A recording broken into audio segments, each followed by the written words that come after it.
चिंचपूर नावाचे गाव होते. गावाजवळ ओढा होता. तिथे एक झाड होते. झाडाचे नाव होते वडेश. वडेश उंच उंच वाढला होता. जणू काही आभाळाला भिडला होता. आजूबाजूला खूप खूप पसरलेला होता. फांदी फांदीवर पानेच पाने होती. पाने हिरवीगार होती.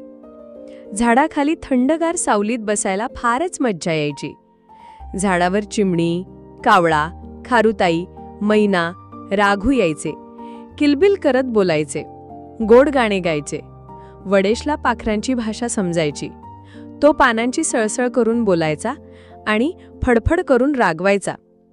पाखरांना पिल्ले होती. चिमणीचे पिल्लू होते चिनू, कावळिनीचे पिल्लू होते कानू, पोपटाचे पिल्लू होते पिनू. पिले लपाछपी खेळत, पारंबी पकडून झोके घेत, खूप दंगा करत. दुपारी वडेशची झोप मोडायची. तो वैतागून जायचा. पिलांवर रागवायचा.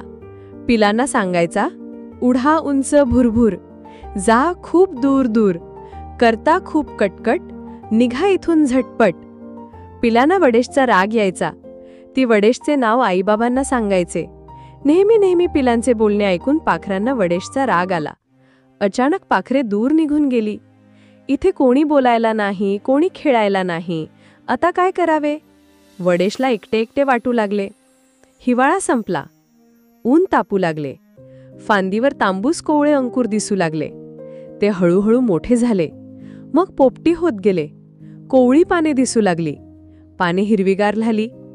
फांदी फांदीवर हिरवे हिरवे ठिपके दिसू लागले. ते हळूहळू लालसर झाले. मग फळे लालचुटूक झाली.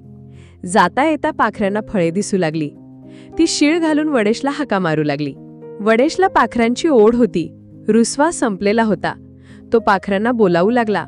या रे या, सारे या, चटकन या, पटकन या, लाल लाल फळे खाऊन जा. पाखरे बोलू लागली. येतोय पटकन येतो, हसत नाचत चटकन येतो, गाणे गात गात येतो, लाल लाल फळे खातो. पाखरे वडेशजवळ आली.